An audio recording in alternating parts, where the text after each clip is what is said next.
السلام علیکم، Iffat Siddiqui, chief coordinator media cell Pakistan. آج پرانے پیجز دیکھ رہی تھی کہ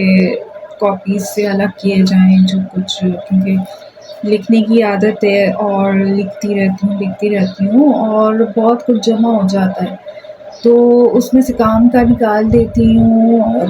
جو ویسٹ ہوتا ہے لکھا ہوا فار دا بینگ ٹائم ہوتا ہے وہ نکال کے ڈسپوز کرنے کے لیے رکھ دیتی ہوں۔ یہ دیکھیں، یہ سارا نکال کے رکھا ہے جو کہ پھاڑ کے پھینکنے والی رکھتی ہے، تو اسی میں کچھ نظر آ گیا کام کا، تو سوچا کہ آپ لوگوں کو ایک دفعہ پھر یاد دہانی کرا دی جائے، کیونکہ یہ وہ باتیں ہوتی ہیں جو کہ بھولنے والی نہیں ہوتی، اور اگر ہم ان کو یاد رکھیں تو ہمیں بہت ہی کام آتی ہیں۔ اچھا، اب ہوا کیا، ذرا دیکھتے ہیں تھوڑا پیچھے چل کے، آئی تھنک 5 سال پیچھے چلے جاتے ہیں، 4.5 سال پیچھے چلے جاتے ہیں۔ خان صاحب کی حکومت آئی، اس کے بعد بہت سی گورنمنٹ ملازم پیشہ افراد اور خواتین سے جب ملاقات ہوتی تھی تو سب جو ہے وہ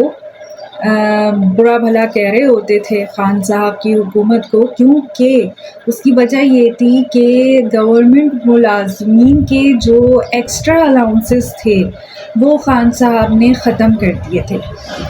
تو گورنمنٹ ملازمین چاہے وہ 16 گریڈ کے تھے، چاہے وہ 14 گریڈ کے تھے، چاہے وہ 12، 8، 9 گریڈ کے تھے، وہ خان صاحب کو بہت ہی برا بھلا کہتے نظر آتے تھے کہ ہمارے تو حالات تنگ کر دیے ہیں خان صاحب نے، اور اب خرچہ پورا نہیں ہوتا۔ یہ گورنمنٹ ملازمین کی بات تھی جن کو ہر 3 مہینے کے بعد اکثر ہمارے یہاں جو ہے تنخواہ ملتی ہے، کبھی کچھ جو ادارے ہیں اس میں منتھلی بھی ملتی ہے، تو مختلف طرح سے ان کا وہ ہوتا ہے، لیکن وہ منتھلی جو پے مل رہی ہوتی ہے اس کے حساب سے ہی ان کی سیلریز ملتی ہیں۔ صرف جو ایکسٹرا الاؤنسز تھے وہ خان صاحب نے جو ہے وہ روک دیے تھے، اس پر ان کو برا بھلا کہا جاتا۔ اس کے بعد جب خان صاحب کی حکومت تحلیل ہو گئی اور کیئر ٹیکر حکومت آئی، جس کا کام، جس کی ذمہ داری صرف یہ تھی کہ ہر حال میں 90 دن 3 مہینوں میں کم زیادہ 3 مہینوں کا وقت تھا، تو 3 مہینوں میں ان کو ہر حال میں ملک میں الیکشن کرا کے، ایک فیئر اینڈ فری الیکشن کرا کے لوگوں کی منتخب کردہ جماعت پر حکومت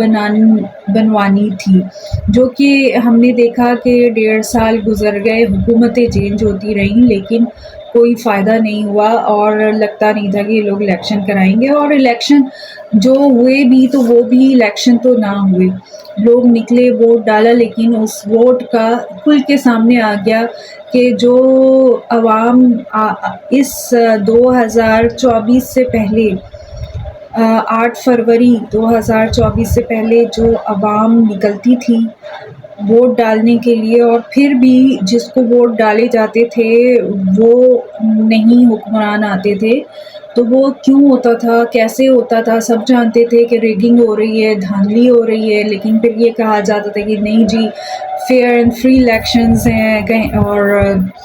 جیتنے والا بولتا تھا کہ فری اینڈ فیئر الیکشن ہے، ہارنے والا بولتا تھا کہ نہیں جناب یہ دھاندلی ہوئی ہے، لیکن ری چیکنگ کبھی نہیں ہوتی تھی۔ سب کچھ کھل گیا سامنے، اور کس طریقے سے ریگنگ ہوتی، کس طریقے سے دھاندلی ہوتی، پوری دنیا کو پتہ چل گیا کہ ماشاءاللہ پاکستان میں کس قدر منصفانہ اور غیر جانبدارانہ نیوٹرل نظام قائم ہے ہر چیز کا۔ تو اس کے بعد جب کیئر ٹیکر حکومت آئی، بات یہ ہو رہی تھی گورنمنٹ ملازمین کی، تو سوشل میڈیا پر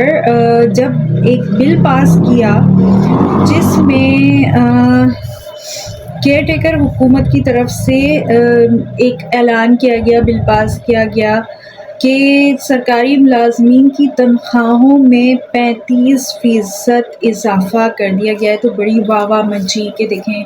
گورنمنٹ ملازمین کی جو تنخواہیں ہیں وہ 35% اضافہ کر دیا گیا، لیکن جو اصل اس کے پیچھے کہانی تھی وہ دبا دی گئی اور وہ سوشل میڈیا پر اتنی وائرل نہیں ہوئی۔ اور ماشاءاللہ سے ہمارے سوشل میڈیا پہ جو لوگ ہوتے ہیں تو وہ بھی صرف جو پوسٹیں بڑی چل رہی ہوتی ہیں، جو غیر ضروری ہوتی ہیں ان کو تو بڑا پھیلاتے ہیں، لیکن جو ضروری پوائنٹس ہوتے ہیں وہ نہیں اتنا بتایا جاتا، نہ ان پہ بات چیت ہوتی ہے۔ جیسے ابھی آپ دیکھ رہے ہیں کہ خان صاحب کے جو ٹیسٹ ہیں ان میں جو 48 گھنٹوں کا کم از کم جو ہے گیپ لایا جا رہا تھا اور نہیں ہوئی وقت پر رپورٹ، بالکل اسی طریقے سے ایگزامینیشن ان کی نہیں کرائی گئی جس طریقے سے بشریٰ بی بی کا جو تھا ٹیسٹ، جب انہوں نے کہا کہ ان کو کوئی زہریلی چیز کھانے میں دی گئی ہے جیسے ہارپک وغیرہ کچھ، تو اس کا بھی ٹیسٹ اس وقت نہیں ہوا۔ اسی طریقے سے خان صاحب کے لیے بھی بات نہیں اٹھائی جا رہی، حالانکہ یہ بہت بڑی بات ہے کہ آپ جن لوگوں پر اعتماد نہیں کرتے اور جب ان کے اعتماد کے ڈاکٹرز وہاں پر نہیں پہنچنے دیے جا رہے، ایک مطلب وکلا سے لے کر اور ججز سے لے کر بس چیخے جا رہے، لیکن کوئی سنوائی نہیں ہو رہی کہ جن پر ٹرسٹ نہیں ہے تو ان کو ہٹایا جائے۔ اسی طریقے سے ڈاکٹرز کا بھی حال دیکھا جا رہا ہے کہ خان صاحب اور پی ٹی آئی بار بار کہہ رہی ہے کہ جو ڈاکٹرز خان صاحب کہتے ہیں ان سے علاج کرایا جائے، لیکن نہیں ہو رہا۔ تو اب ہوا یہ تھا کہ میرے پاس ایک رپورٹ سامنے آ گئی، سوچا کہ آپ لوگوں سے شیئر کروں، جو کہ بہت ہی ضروری اور یہ بھولنی نہیں چاہیے کہ حکومت نے جو 35% جو ہے وہ تنخواہوں میں اضافے کا اعلان کر کے ایک تمغہ لیا، تو اس کے پیچھے کی کہانی کیا تھی؟ بالکل اسی طریقے سے ابھی جیسے خبریں آ رہی ہیں کہ بجلی کے یونٹ جو ہے کم ہو جائیں گے کیونکہ آگے بجٹ آ رہا ہے، بجلی کے یونٹ کم ہوں گے، اس سے فائدہ نہیں ہوگا، جب بجٹ نکلے گا تو پھر دوبارہ ہو جائے گا۔ آئی ایم ایف کی بھی نئی شرائط پر جو ہے نئی قسط آنی ہے، تو اس کے بعد بھی ٹیکسز کی قیمت جو ہے وہ بڑھیں گی، اور اس کے بعد بالکل اس طریقے سے جیسے کہ سولر سسٹم پر ٹیکسز لگا دیے، اور سولر سسٹم کی قیمت بڑی ہی ہسٹوریکل جو ہے وہ کم ہو چکی ہے۔ تو اسی طریقے سے جب گورنمنٹ ملازمین کی تنخواہ کو بڑھایا گیا تو اس کے پیچھے کیا ایسے عوامل تھے جس سے ہماری ماشاءاللہ سے جو حکومت ہے وہ کاروباری حکومت ہے، اور وہ صرف مطلب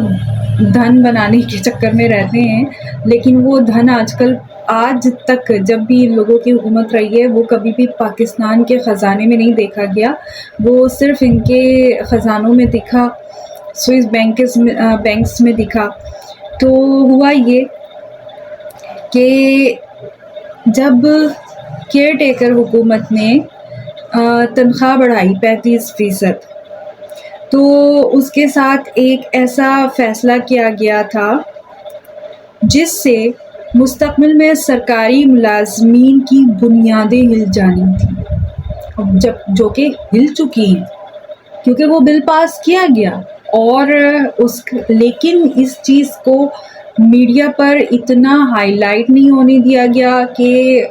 ہمارے گورنمنٹ ملازمین آرام سے خوش ہیں، اور ان کو اب تک سمجھ نہیں آ رہا کہ جو ان کے ایکسٹرا الاؤنسز ہوتے تھے تو وہ تو ایکسٹرا ہوتے تھے،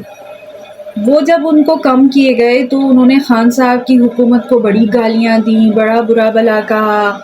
ٹھیک ہے، جبکہ ان کو ایک دفعہ بھی یہ خیال نہیں آیا کہ جو پرائیویٹ مزدور ہے یا پرائیویٹ ہمارا ملازم پیشہ جو طبقہ ہے، جو غریب طبقہ ہے، جو مڈل کلاس ہے، متوسط طبقہ ہے، وہ اس کا حال کیا ہوتا ہے۔ تو لیکن اب ملازمین جو گورنمنٹ ملازمین ہیں ان کے ساتھ کیا ہوگا، تو ایک دفعہ پھر یقین دہانی کرائی جائے۔ اب یہ کہ جب ایک سرکاری ملازم ریٹائرمنٹ لیتا ہے تب اس کی آخری سیلری سلپ کی بیسک سیلری سلپ کے حساب سے، ٹھیک ہے، یعنی کہ جب میں نے جاب شروع کی تو ہو سکتا ہے کہ میری جو ہے تنخواہ وہ 1,000 روپے تھی، لیکن جب میں نے 55-56 سال کی جو پوری سروسز دے دی اپنی، اور اس کے بعد میں ریٹائر ہوئی، ریٹائر ہونے کے بعد جس وقت میں ریٹائر ہوئی اس وقت میری تنخواہ جو تھی وہ اگر 50,000 روپے تھی تو میری جو پینشن بننی تھی وہ 50,000 روپے کے حساب سے بننی تھی، ٹھیک ہے۔ تو اور اس سلپ کے حساب سے اسے کمیونٹیشن فنڈز بھی ملتا ہے۔ مثال کے طور پر ایک کانسٹیبل ذوالقرنین ہے، 1357 گریڈ 7 میں بھرتی ہوا اور 40 سال نوکری کی، تو اس کی آخری سیلری سلپ میں اس کی بیسک سیلری 70,000 روپے ہو جائے گی۔ تو پچھلے قانون کے مطابق جو کہ کیئر ٹیکر نے چینج کیا، اس سے پہلے جو قانون تھا، جس قانون کے لاگو ہوتے ہوئے خان صاحب نے صرف ایکسٹرا الاؤنسز کم کیے تھے، آپ کی سیلری آپ کی جگہ پر تھی، جو کہ اگر ہم اس مثال میں دیکھیں تو ذوالقرنین جو کانسٹیبل ہے مثالی طور پر ایک، تو اس کی جب وہ جاب چھوڑتا ہے تو 70,000 روپے اس کی تنخواہ تھی، اور اس کو 70,000 کے حساب سے پینشن ملنی تھی، اور اس کے ساتھ کمیونٹیشن فنڈ بھی اس کو ملنا تھا۔ بٹ 70,000 روپے پینشن ملتی تھی، لیکن اب حکومت نے پالیسی بنا دی، کیئر ٹیکر حکومت نے پالیسی بنائی کہ ذوالقرنین کو اس بیسک سیلری کے حساب سے پینشن دی جائے گی جس سے وہ بھرتی ہوا تھا۔ تو ذوالقرنین کی جو پینشن بنے گی وہ سیلری ہوگی جب وہ گریڈ 7 پہ 1757 روپے کی سیلری میں بھرتی ہوا تھا، جس سے وہ بھرتی ہوا تھا، مطلب 16,350 روپے اس کے پینشن کے بنتے ہیں۔ جو پیسے فنڈز کی مد میں 20,25,000 ملتے تھے وہ بھی صرف 5.6 لاکھ پر آ جائے گا، مطلب اب 40 سال ملازمت کرنے کا کوئی فائدہ نہیں۔ یہ بل پاس کر کے حکومت نے سرکاری ملازمین کا معاشی قتل کر دیا، لیکن یہ بات کہیں پہ بھی جو ہے وہ موضوع بحث نہیں لائی گئی کہ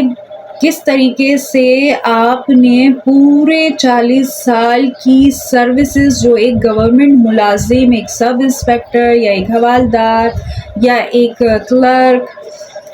جمع دار، جو بھی ہے، ڈاکٹر، انجینئر، وہ دیتا ہے، اس کے 40 سال آپ نے تباہ کر دیے۔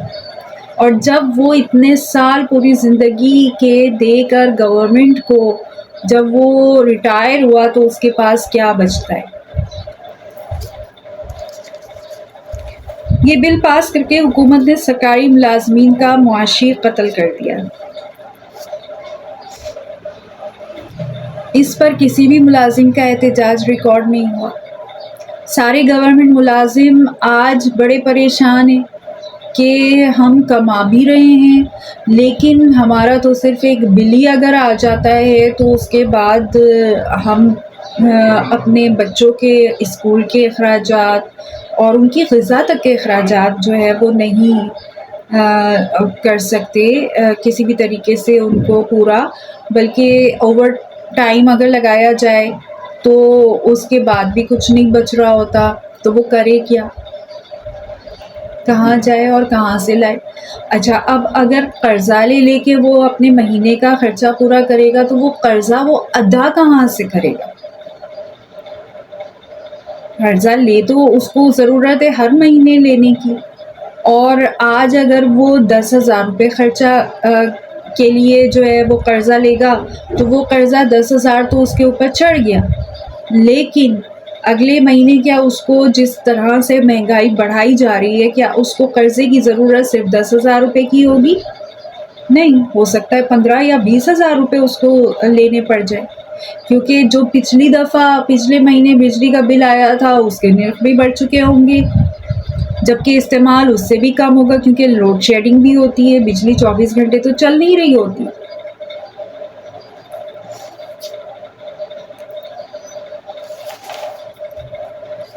سو ملازمین جو ہیں ہمارے گورنمنٹ ملازمین، ان کو بھی یہ بات سوچنی چاہیے کہ صرف جو آپ کے ایکسٹرا الاؤنسز تھے وہ آپ کے اور ہمارے لیے ہی خان صاحب نے روکے تھے، جس پر آپ لوگوں نے اتنا شور مچایا۔ ہر دوسرا گورنمنٹ ملازم ان کو، خان صاحب کو گالیاں دیتا نظر آتا تھا، ان کی حکومت کو برا بھلا کوستا نظر آتا تھا، لیکن وہ یہ نہیں سوچتا تھا کہ یہ الاؤنسز جو ایکسٹرا ہیں، جو کسی مت کے نہیں ہیں، اگر وہ خان صاحب روک رہے ہیں تو وہ تعمیراتی کاموں کے لیے روک رہے ہیں، اس سے آپ کی اولاد کے تعلیمی معیار کو بہتر کیا جائے گا، اس سے آپ کے ملک کے الیکٹرک کے نظام کو بہتر کیا جائے گا، اس سے اگر آپ کے ملک میں سولر سسٹم بنانے کی کمپنیز آئیں گی تو وہ کم از کم ایکسٹرا ٹیکسز نہیں لیں گی۔ بلکہ ماضی میں یہ بھی ہوا تھا کہ اگر کوئی انسان سولر سسٹم لیتا ہے اور وہ اتنا بڑا سولر سسٹم کرتا ہے کہ وہ پوری اپنی گلی کو اگر الیکٹریسٹی کنڈکٹ کر کے دیتا ہے تو وہ گورنمنٹ اس کو پے کرے گی۔ تو یہ چیزیں مطلب اتنی سطحی سوچ ہے ہم لوگوں کی کہ ہم صرف سطح کا جو ہوتا ہے، جیسے کہ ایک جزیرہ ہوتا ہے سمندر کے اوپر، تو ہم وہی دیکھ رہے ہوتے ہیں، لیکن اس کی جو سمندر کے نیچے ایک جڑ ہوتی ہے جو فائدہ دینے والی ہوتی ہے مستقل طور پر، جیسے ایک پودا ہوتا ہے، پودا اوپر درخت جتنا بھی بڑا ہو جائے اس کی جڑیں ہمیں نظر نہیں آ رہی ہوتی، تو ہم صرف پودے کو دیکھ کر جو ہے وہ برا بھلا کرنے لگتے ہیں کسان کو کہ اس نے کیا پودا لگا دیا ہے، اور اگر چھٹائی کر دی ہے تو ہم یہ نہیں دیکھ رہے ہوتے، اگر خان صاحب نے الاؤنسز کی چھٹائی کر دی تھی تو آپ نے یہ نہیں دیکھا کہ اس چھٹائی سے وہ پودا کتنا اور بہتر ہو جاتا۔ جب ہم پودوں کے ایکسٹرا پتے کاٹ لیتے ہیں تو وہ بہتر طریقے سے نشو و نما پاتا ہے، اس کی جڑیں زمین کے اندر مضبوط ہوتی ہیں جو زمین کو بھی بہنے سے بچاتی ہیں اور اچھا پھل بھی لاتی ہیں۔ تو گورنمنٹ ملازمین بھی ذرا اس پر آواز اٹھا لیں، جیسے کہ ہمارے وکلا کو سمجھ آ گئی، ہمارے ججز نے آواز اٹھائی، ہمارے کسانوں کا حال آپ دیکھ رہے ہیں، نوجوانوں کا، اسکولز کا، سب کا حال دیکھ رہے ہیں۔ وہ تو خیر ابھی پیرنٹس جو ہے صرف تھوڑے سے ڈانس وغیرہ پہ کھڑے ہو گئے تھے تو ان کی بات مان لی گئی، ابھی تو ان کو سمجھ نہیں آتی کہ ان کو کس طریقے سے لوٹا جا رہا ہے، بچے کو حاصل کیا ہو رہا ہے اگر وہ پرائیویٹ اسکول میں بھی جاتا ہے تب بھی، لیکن بھاری جب وہ ادا کرتے ہیں فیسز تو اس فیسز کے مد میں ان کے بچے کو کیا مل رہا ہے سوائے کتابوں کا بوجھ، اور علم تعلیم کہاں ہے، وہ کتابوں سے نکل کے اس کے دماغ میں تو نہیں آ رہی، جبکہ ٹیچر جو وہاں پر ہے اس کی فیسز اس کو جتنی بتائی جاتی ہیں وہ دی نہیں جاتی ہیں، صرف ڈکلیئر کی جاتی ہیں، اور اس کے بعد ٹیچر بھی جو ہے وہ جو کہ آتی ٹیچنگ کی لائن میں اس لیے کیونکہ اس کو گھرداری بھی چلانی ہے، وہ اپنے گھر کو وقت دے سکے گی، وہ آدھا دن کام کرے گی، جاب کرے گی، باقی آدھا دن اپنا گھر دیکھے گی، لیکن ہوتا کیا ہے کیونکہ اس کی سیلری انف نہیں ہوتی اس لیے وہ مجبوراً انہی بچوں کو ٹیوشن پڑھاتی ہے۔ اب وہ بیچاری اپنا گھر کا کام کرے، اپنے فیملی اپنے بچوں کو دیکھے یا ٹیوشن پڑھائے، تو وہ بھی ٹیوشن پڑھاتی ہے، اس کو صرف بچے کو پاس کرنا ہوتا ہے، اور اس کے بعد پھر ٹیوشن کے پیسے جو ایک ایک بچے کو پیرنٹ جو ہے وہ اتنے دے رہے ہوتے ہیں ٹیچر کو جتنا کہ بچے کے اسکول کی فیس ہوتی ہے۔ تو یہ تو مطلب ابھی پیرنٹس اٹھے ہی نہیں ہیں کہ کس طریقے کا تماشا جو ہے وہ پیرنٹس کے ساتھ بھی لگایا ہوا ہے، اور کس طریقے کا تماشا جو ہے وہ کم سیلریز دے کر اسکول کی انتظامیہ نے، پرائیویٹ انتظامیہ نے